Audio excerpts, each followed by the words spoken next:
I've been giving it a little bit of thought about how we can go about confirming whether the Earth is a globe or whether the Earth is flat. And let's take a look at the geocoordinate system in both of them, flat and globe. If the Earth is a globe, let's start with how the latitude and longitude lines look. So let's say that here is our point of latitude at the equator. So the red is going to represent the equator. And let's use a different color for each other point of latitude. Then basically each point of latitude runs parallel to each other. So these are the points of latitude. Now, if I draw the points of longitude, and I'll choose orange for that, then each point of longitude will essentially converge. So that's the kind of representation of longitude lines on the Earth. Now, what is the goal of this video? Well, if you draw the distance between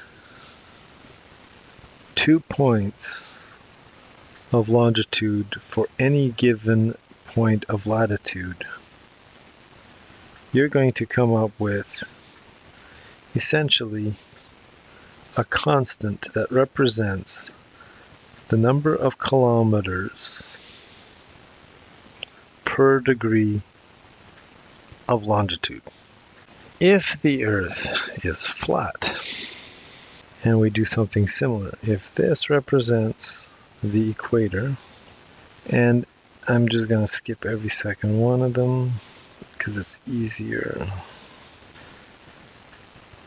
Every point of longitude would essentially be radiating out from the center. The orange lines represent how it would look on a flat Earth. Now, if we come back to here, you can see how, because the longitude points converge towards the pole, both poles, north and south, that as you move further away from the equator, the longitude lines keep converging and get closer and closer, and therefore the number of kilometers per degree of longitude keep getting smaller and smaller. Here, if you move towards the North Pole, the same is true if you go away from the equator towards the South Pole. They will continue to get larger and larger, but there's still more than that. How do we go about modeling that mathematically? Well, let's just say that the Earth looks like this, and it's round. From the center of the Earth to the surface of the Earth, in other words, what is the radius of the Earth? 6371 kilometers. If you're standing here, what's the radius from not to the center of the Earth, but from the center of the Earth's axis rotation? We can use, so if this is theta, and we want to calculate this distance here, that represents this distance here, and then from there to calculate the circumference of that particular latitude. How do we go about calculating the number of kilometers per degree?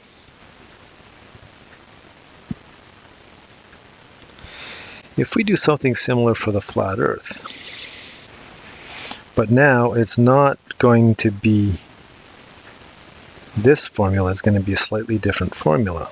2 times distance from the North Pole times pi. Well, quickly visualizing what this could look like. This, at this point, will essentially be 0 all the way up to a maximum, and then it'll go back to 0. So if we look at if we create a graph, 90 north be 90 south, we would expect to see a nice sine wave. For this one, what can we expect? This is a constant. This is going to be this. This is a constant. This is a constant. If we double this, we are ultimately going to be doubling this. We would expect to see a linear line like this.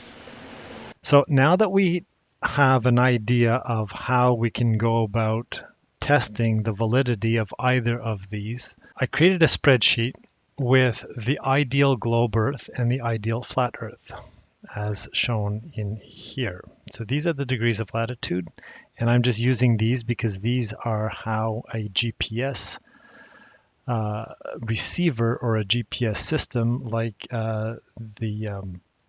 how your phone will produce a GPS coordinate for the latitude in degrees, whether it's on a globe Earth or whether it's on a flat Earth, and we can see which one of these measures what we observe around us. So let's begin by taking a measurement at the equator. It doesn't really matter if it's exactly on the equator, you get an idea. So pick a street that is essentially running east-west, and I think maybe this one will be the candidate of choice. So the way we do this, let's just pick one point, and if we right click and we say what's here, we're going to get this coordinate system. Now unfortunately it won't let me right click and get the coordinates properly, so I'm going to have to do it this way. Inspect this element. It's really hokey the way I have to do this, but there's my coordinates right here. So I'm going to copy this and I'm going to paste that in here. Let's try this again. Control V. There we go. So I'm going to take my longitude and I'm going to move it in over here. But actually I have to take that X and move them over here. Latitude 1 and longitude 1. Okay, now we're going to go and pick another point. So now that we've got our first point, let's go and pick at the other end of this street. Let's say right here. So what's here? No, what's here? So now that's going to be moved up slightly, and we're going to do the same thing, and we're going to move it over here and do the same thing. Control X. Come on, V. Okay, so now that we've got our 2 points, now we also need to calculate the distance. So the way we do that in Google Maps, then we can do this. Measure distance, do this part over here. So now we can see that over here, which is roughly where we were, I'm just going to straighten this out, but keep the same longitude. I'm going to basically make sure that the latitude is roughly the same, but I'm going to straighten out the longitude. That's going to be 455.13 meters. 455.13 meters, was it? Actually, I'm going to standardize it on kilometers, but I'm just going to make sure 455.13, yeah. So I'm going to make it 0.45513 kilometers. So now we need to calculate the difference between these two. So this is going to be equals absolute value of B5 minus B8. So now we're going to say this is equals to kilometers B10 divided by degrees, which is going to be D5. So at the equator, we've got 111.3604 measured kilometers per degree, which kind of corresponds to this one. Look at that. All right, let's try something else. Where else do we want to pick? Let's pick go Mexico. We're dealing with 1.35 kilometers.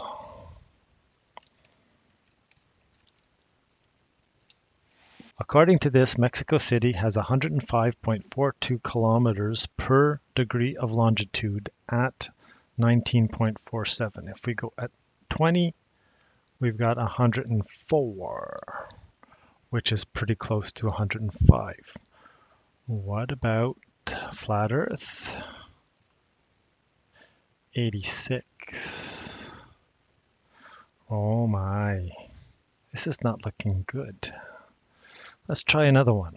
So now we have, for Chicago, we have 82.47 kilometers per degree of longitude calculated using Google Maps and Geocoordinates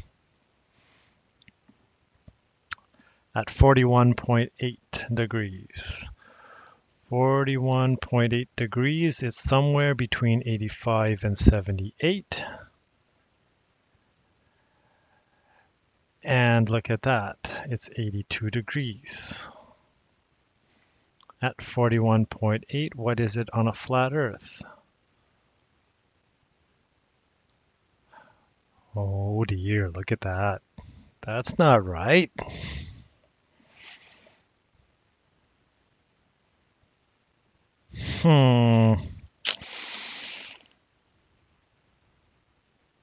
Certainly looks like it's a globe. It's starting to look very much like a globe. Look at that. That is how globe Earth kilometers per degree of longitude at a given latitude looks like. What does it look like on a flat Earth? And this is flipped around. This is actually the inverse. This is north, this is south. And same thing here, north and south.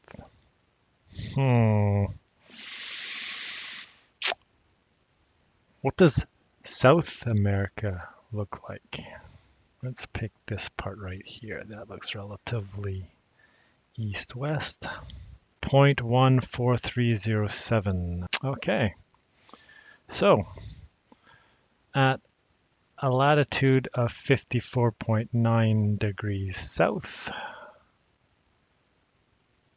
we have 65.32 measured, and we've got computed 63.7 kilometers per degree at that latitude. And what does it say? 54, 55, 55 south, 179. Oh my. That's really off. Well, I guess that proves the Earth is a ball.